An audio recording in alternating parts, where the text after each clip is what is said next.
What's up, y'all? LTJ Regis here. This is Throwing Light. And if you're not throwing light, you're not acting right. This is episode 177 of Throwing Light. Before we get to our guests, I want to remind you guys to check over my YouTube channel. I think at some point, hopefully, maybe towards the end of the year, I can really tap in and build up the momentum. But you have all the Throwing Light interviews there. You got the Throwing Light Together panels.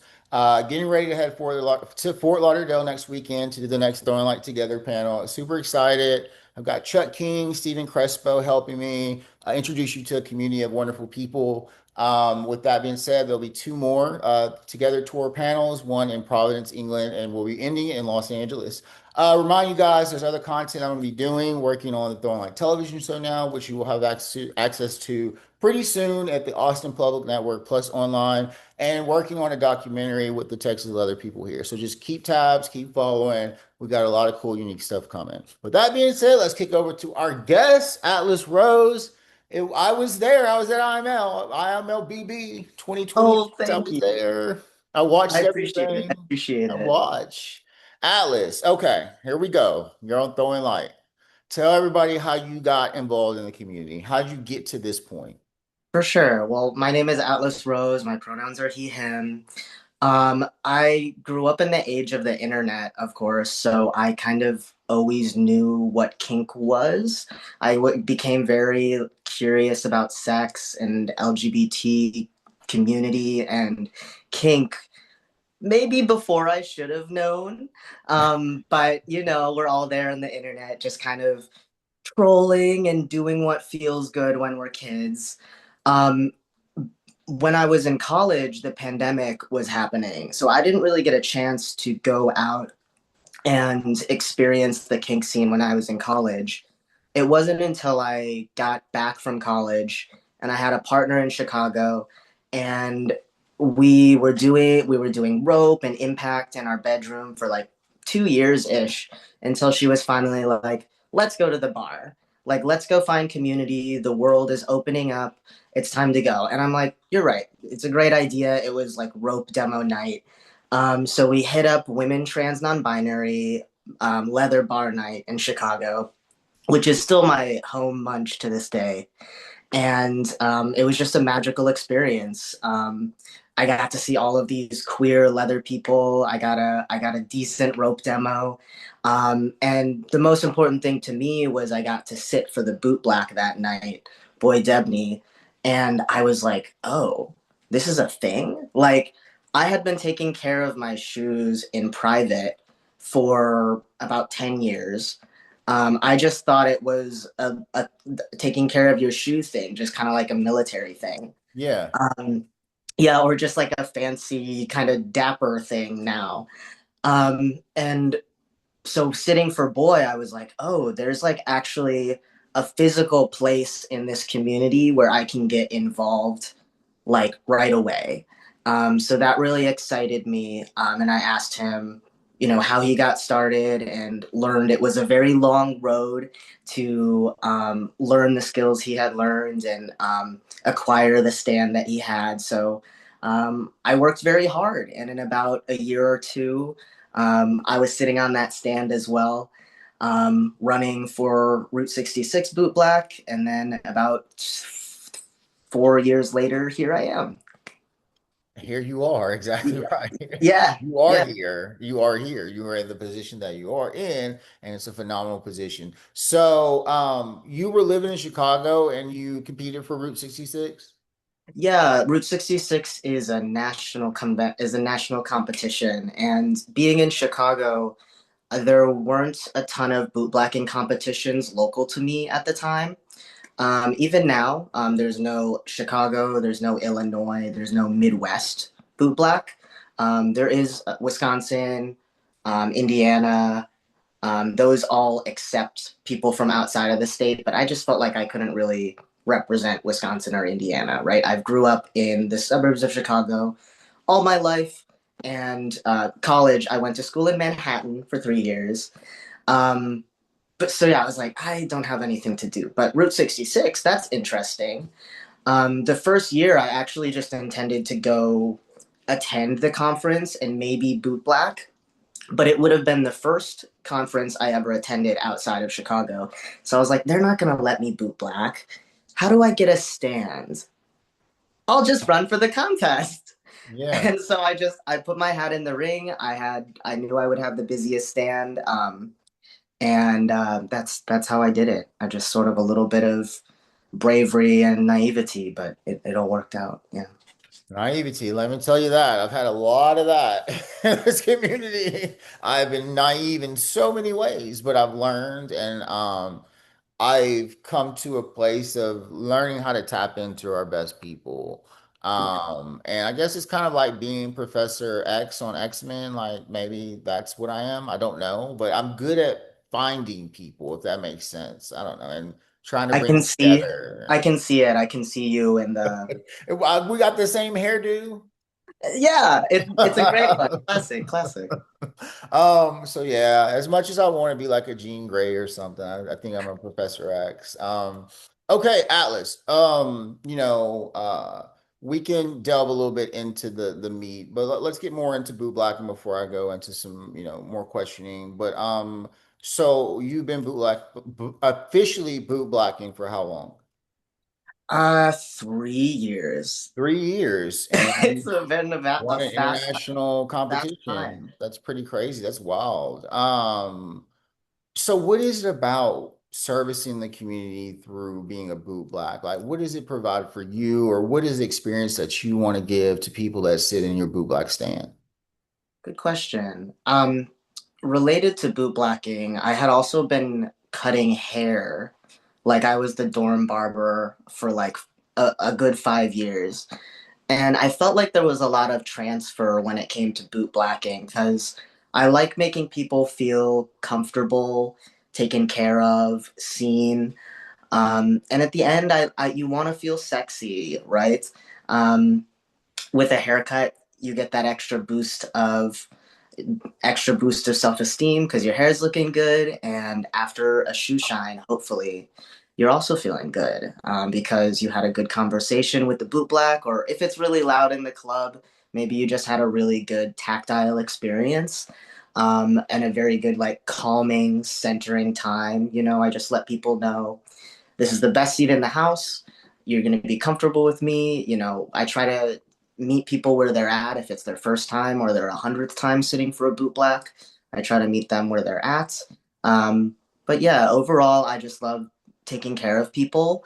And the more I took care of people and was focusing not just on the leather, but on the care for the individual in my chair, I noticed people were appreciating that as an act of community service. And it was rubbing off not only on the people who were sitting in my chair, but just the event overall, right? Like people were sitting near my chair to watch and then just picking up on the good vibes that the chair was putting off. And then that just spread to the whole event. My thing is I wish that culture, the boot black culture, was more of a dominant culture. I wish everything was centered around that because it's about taking care of people. And I know that's not everybody's priority all the time. And at a time now with our community, we should be learning how to take better care of each other in general. But I've had the opportunity to sit in a few boot black stands and just it's different. It's a totally different experience than you almost don't want to leave it sometimes because I don't know how to explain it to you all. I mean, like, we take for granted touch and things like that in our lives and how we should be touched or how we take care of things because a lot of us are, some of us are raised to take care of our belongings and things like that. Some of us aren't.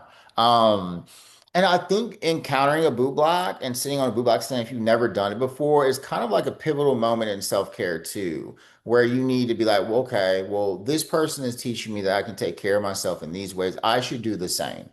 But you're doing it through the service of boot blacking. And I don't think a lot of people make that connection sometimes that we're creating a culture of kindness, understanding, and care, right? I So hope. Well, I hope too, but okay, so let's go back to the competition because I know it wasn't exactly just a smooth sail. But you know, I have been shocked at some of the things that other people in the community have. I hate the word pushback or on or stuff. One, having someone with a drag background winning international, and then including the BB portion into the contest. And of course, after the contest and everything played back, people had comments, people had things to say. Why do you think it is, Atlas, that people want to, they say they want inclusion, right? Okay. They say they want it. And when we start doing it, then it's just like it's worse than trying to destroy everything, right? It's worse to help than to hurt. So where do you think we can do better as a community to create a culture of care that I think the Boo Black should be at the center of? How can we facilitate that? What do you think we should do? Yeah, hopefully we can learn from the boot blacks and that kind of infectious vibe that I was talking about. I think when it comes to inclusion, a lot of people are worried that if they include people who aren't exactly like them, then it's going to mess with their vibe, right? That Rose whatever power. their event is going to be watered down or less fun if they're not surrounded by people who are exactly like them. And that's just so false, right? I hope that people can learn that having people that are different than you adds to your experience. We can still have our dark rooms, right? We can still have our back rooms where you can find the person you're into. But when it comes to the social spaces, when it comes to educational spaces and the contest spaces, those are for everybody. And, I think if people would have a conversation with the person who's different from them, they would learn a lot. And I know that because I constantly have to have conversations with people who aren't like me, Of right? course. Yeah. That's a majority of my experience in the community. And I learn so much. And I hope people can learn when they sit in the boot black stand. There's that respect, um, and we are really listening to each other. We're not just glazing over the conversation for "Hi, who are you? Where's your business card?" In the boot black stand, we sit down and we have genuine, heartfelt conversations, and we learn about each other and we make connections. And I think I hope I've opened up people's eyes to what someone who looks like me could be. I think sometimes I surprise people, which always makes me pause, but also makes me proud because, I get to open up their eyes a little bit. Yeah. Yeah, I just think it's interesting. I honestly have felt like this, and I think that's why I took this initiative to just start conversations in the community with all kinds of different folks. Was that I just feel like when we say LGBTQI plus, we're just talking about letters that are standing there, but like they're not holding hands, they're not supporting each other. Does that make sense? Yeah. Yeah. And I struggle with that a lot, because um we shouldn't be fighting amongst each other, and that's part of the design, right? Divide and conquer. And like most of us know this, but yet we still give in to the fighting and into the confusion. Um, and I don't know. I don't understand why people can't fathom that. Wow, as much as we can point out the bad and all this, like we really could harness this good over here and really spin it in a different direction. And spinning in a different direction is really hard for our community right now. And I've learned that from going in elbows deep, trying to go and convince people this, taking back what I learned from each community, going to businesses and saying, can I have, a trans night? Can I have a hip hop night? Can I have a women's, I have tried. I have tried. Yeah. um, And and the answer is always, oh, it won't be popular. And it's like, or that they don't have the finances aren't there. They're not yeah, going to spend as much. that kind of That's popular. been one of the Yeah. biggest arguments, but also to keep the other clientels. But then we have to start looking at which is harder, the G. If the G has so much power, right, and spending power, Like, I don't think people understand how many voices and experiences are left out when gay culture controls all of our culture. I do not identify with gay mainstream culture. I do not. I don't. There, I don't even know how to explain it. But like, I'm just all. This is throwing light, not throwing shade. Remember that. And I just think there's a lot of that shadiness going on right now in terms of willing to put someone down rather lift them up. And I don't know if that comes from defensivism, being defensive in our community or ways to protect. Maybe that's how that evolved that, oh, I'm gonna make the chick from Mean Girls my role model. Right, You know right. what I'm saying? Yeah, it is a wall, a defense mechanism. And I'm trying to phrase this again because it's throwing light, and I'm also a very positive person. I'm trying to phrase this in the most positive way I can, but I feel like the people who want to set themselves apart, like, oh, I'm not like those gays. It is a deep, like, internal self-loathing or Yeah. um lack of confidence that they have, and so I just feel bad for them, like I'm not going to come attack them because they clearly have something very sad going on in their brain if they feel like they're somehow better than the guy right next to them. Like, you're not. Like, we should all be in this together. So that's not the kind of people that I like give any energy to. You know, Yeah. my first experience of doing community work was for gay conservatives in Louisiana. So I am kind of after being involved in the way they treated me, I I find that to be problematic for me and really kind of my enemy, if that makes sense to you. Yeah, yeah, Because it's an attack from within or not, or, from their own people, for but sure. also it's based off of misogyny, racism. That's the only reason that they're conservative, because they're trying to Yep. find something to bond with the conservative party to make them feel like they fit in. But they don't fit in and they never will fit in. And they don't look at Lindsey Graham. I mean, laughing joke to me, a big laughing joke. Big old, Uh, we all know what he was. You know what I'm saying? And he they're tried not to compete protected. They're it. not protecting him either. So That's the thing. Now it's he's gonna just a blow up in your lapdog face. that's gone. That's just a lapdog. So it's not like they're not, they don't care about Lindsey Graham. And Nope. unfortunately, I hate to miss his afterlife experience to see that nobody cares about him. I don't know. Hey, Lindsey Let's not roll Graham, him over in his grave too how's it going, Lindsey Graham? You doing okay? All right. much. So anywho, so I have tried my hardest and I have had my ups and downs. Because I felt like, okay, like the midterms are happening in like 2.5 months. Like, why are we not stirring that conversation up on Facebook? Like, why are we not doing that? Like, this is the make it or break it election. This is it. You know what I'm saying?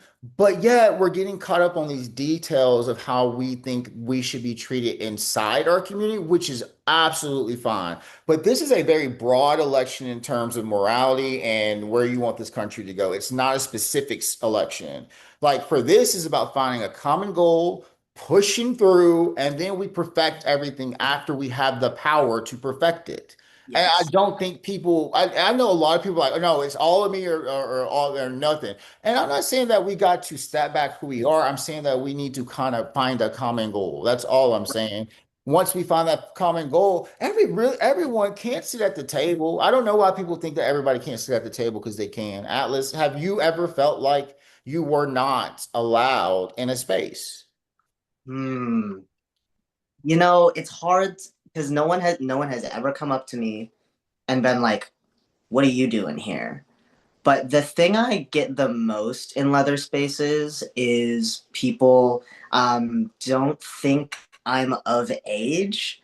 Um, I'm a short person in stature, um, but I would like to let people know that there's an element to it where Asian people overall, trans men overall get clocked as like much younger than we are. And often it's from a place of infantilization.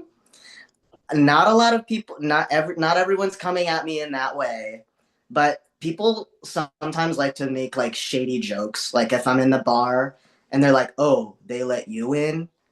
And I'm like, yeah, yeah, I'm 27. Like it's crazy. And it just makes me feel like, do you want me here? You know, like, or am I Yeah. here for to be the butt of your joke? Does it Yeah, feel like age discrimination? yeah, a little bit. And it's like, yeah, of course we don't want under illegal people in our spaces, but you guys know who we're friends. Like, why are you cracking jokes at my expense here? You know? It's ignorant. It's a like because clearly you would if you could not be in there, you would not be in there. And I don't Yeah, think there's a that bouncer. You're not the bouncer. Yeah. and I don't see where many of us would take that risk of letting someone that was not of age into that space. And this has happened But to me once or twice at a badged convention. So it's like, girl, look, some people don't have good social skills in that, but I feel like the that's a really awkward way to start a conversation or to recognize someone come in. Oh, well, you let, I mean, like, because if someone said that to me, I'd be like, what is there? Am I not supposed to be in here? Like, what aspect of me? Why would you even yeah, joke like I'm that? like, the neurospicy in me, I like was instantly like, oh, am I supposed to be in here? Well, like for someone to make that comment and go out of their way to make you feel uncomfortable, that's what that is. Yeah, Even if and be they like, think oh, that, but because but you're they're not, young. they're comfortable. That's why they do it. They're comfortable, so they don't mind making other people feel uncomfortable. Exactly. It's And it's this weird, but and at the same time, what I love about, and I'm not trying to sugarcoat it, but like at the same time, these are very small moments because leather is one of the most intergenerational spaces I've ever been in, right? oh, Like totally, yeah. the older generation definitely is starting to understand that we young folk are coming in with a lot of experience. Maybe it's theoretical experience in sometimes, but that we're wanting to learn, that we're really respecting all of the canon and the traditions that have come before us, and that we're here to contribute to the community. um, Older folks have been the people to acknowledge that to me very plainly, and I've appreciated that in leather, not in the vanilla world. I actually experience, I feel like, maybe just as much, if not more, age discrimination in the vanilla world. Again, just like servers not taking you seriously, clerks not taking you seriously, and it's like, I'm giving you my money. Just be respectful. You know what I deal with the most is consent. And guess who the consent I'm not getting Mm, from? Straight men. Do you mm. know how, like, I need someone to follow me around for 24 hours. Like, the way straight men act with me and just it will go out will they I don't get it because there's so much homoerotic culture and the heterosexual culture so like but It's putting their true. hand, just like feeling the audacity to touch my, even like, oh, you got big guns or whatever, like just putting their hands on me. And I just am not like that in general, you know what I'm saying? But just the lack of consent in so many arenas and the assumptions, like that I'm going to be okay with that or I'm a bro or whatever like that. I deal Yeah. with that a lot. I deal with having to check straight guys a lot. And I have to, they'll come and ask me about my chain. I had a guy come up and he was like, "Oh, what's this?" I'm like, "Could you not touch me?" Like, you know what I'm saying? I'm like, I mean, we're not friends. I don't know you. You know what I'm saying? Yeah. So I run into the consent like of not being like straight men having conversation or ideas that I'm not included in or play that or any a part of my scenario, you know what I'm saying like that. So it's something. The things that we learned in the leather community could really benefit the world if they would just apply them. You know what I'm saying? Yeah. In terms of how you Yeah. treat people, because I think everything happens for a reason. And I've been in here doing this for a minute, but like I think my purpose of coming into the leather community was to learn and train and to fully understand the diversity of gender and sexuality, being exposed to all those things, kink and all that. I would have never known how to develop my own sexuality and start feeling more, like, oh, like pansexuality is something that is accepted in this community. Can I be that in the world? You know what I'm saying? Like Hmm. that, can I? So my whole mission is shift into having a space in this country for me to feel comfortable and the people around me. And if we have to fight for it, we have to fight for it, you know? Oh yeah. Alex, we're getting towards the end. I knew this was gonna go by fast. All right. Yeah, that's So, crazy. all right, Alice. Okay, I asked everybody the same question towards the end of the end of the interview. Okay, what is one aspect of, and I'm going to open up to a broader range because I'm trying to push the leather community out into the world. So, what do you think is one aspect that we are not focusing on in our community or shedding enough light on, the LGBT community as a whole? Like, what do we need to be shedding more light on right now, in your opinion? Hmm. We're starting this conversation, and I'm really excited to see where it goes. And that is about disability and access. Um, Access to me means so like it's a very hard, broad topic. There's no one side. I'm very much subscribed to the social model of disability that we as a society could adapt around the needs of our disabled folk instead of forcing them to get medical treatment or solve it all themselves. So I do think we need to adapt as a community because we need to be able to welcome those people. And also, more and more of us are going to become disabled. So it needs to be not, it can't just be a one size fits all. Everyone has different needs, but we need to be receptive to the conversation of when someone comes to us with a need of what we can do to try to do as best we can. I think like the best example was IPTC just this last year. They didn't have ASL interpreters and they were able to community fundraise, you know? So don't tell me it's not possible. Someone has the money. We just need to make our needs known and how badly we do need them because they're not just for disabled folk, they're not just please. It's like they literally need these things to attend the events. Just listen and if we have the resources, do it. And if we don't, let's fundraise. That's our whole thing. Yeah. Yeah, you're absolutely right. And I had the opportunity of having someone on a few weeks ago or a month or so ago, Jacob, talking about disability. And I think where I struggle is, or what pains me is the having to call to know if the venue is accessible if they're wanting to go to, and if they say no, they can't go. Yeah. And I would hate that this is the way that it is, but there's probably some business owners that are just kind of like, it's not as many as you, so we don't really care, that type of thing. When really there probably are a lot.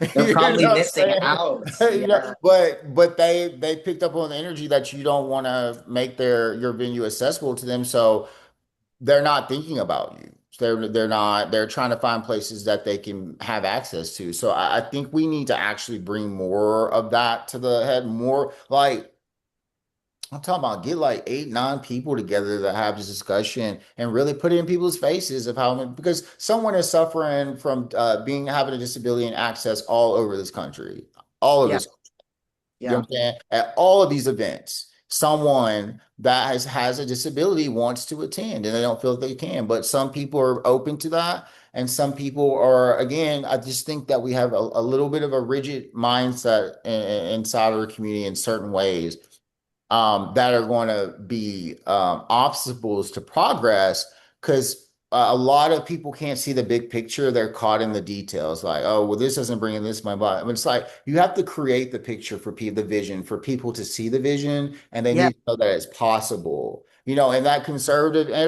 environment, I raised almost $100,000 in a conservative gay pride festival where it was just music.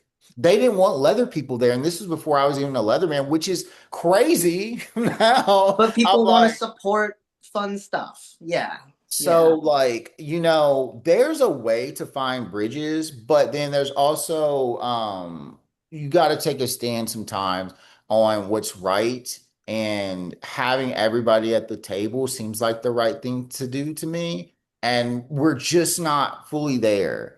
Um, Mhm. but there are people that want to be there. So I think it's up for us from this moment further is we got to stop focusing on trying to move together as one unit because that's super hard. and we have to move in like who's ready and who's not, that type of mindset. Like who's ready to go to the future, who wants to stay in the past. That's kind of where we are right now, you know? Is there anything It's else you'd like to say, Atlas, before we wrap things up? hmm. I would say when it comes to when I first got into the leather community, and again, that moment of bravery, I just really want to encourage everyone to have those moments of bravery within themselves. Um, it has taken a lot to get on up into some of these competition stages. It's taken a lot to travel to the places that I travel, but um, sometimes you just got to do it and you will notice the self growth as you go. Yeah. Yeah, I'm all about self-growth. I'm definitely learning it. I can tell you that there are such benefits to growing, and I want to encourage everyone to do that. All right, Alice, before I let you go, I got you to do one thing for me. You got to say, I'm going to count to three. You're going to go, this is episode 177 of Throwing Light. Uh, wait, I forgot what you guys. Okay, this is episode 177 of Throwing Light, and if you're not throwing light, you're not acting right.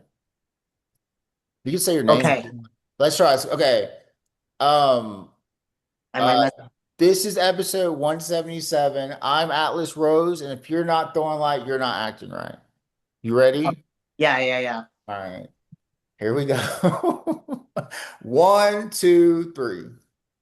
This is episode 177 of Throwing Light. I'm Atlas Rose, and if you're not throwing light, you're not acting right. That was great. All right, Alice, thank you so much for being on the show. For all you ones that are watching out there, stay tuned. We're approaching 200 episodes. The TV show's coming. Watch out. We're about to get hot. Bye, y'all.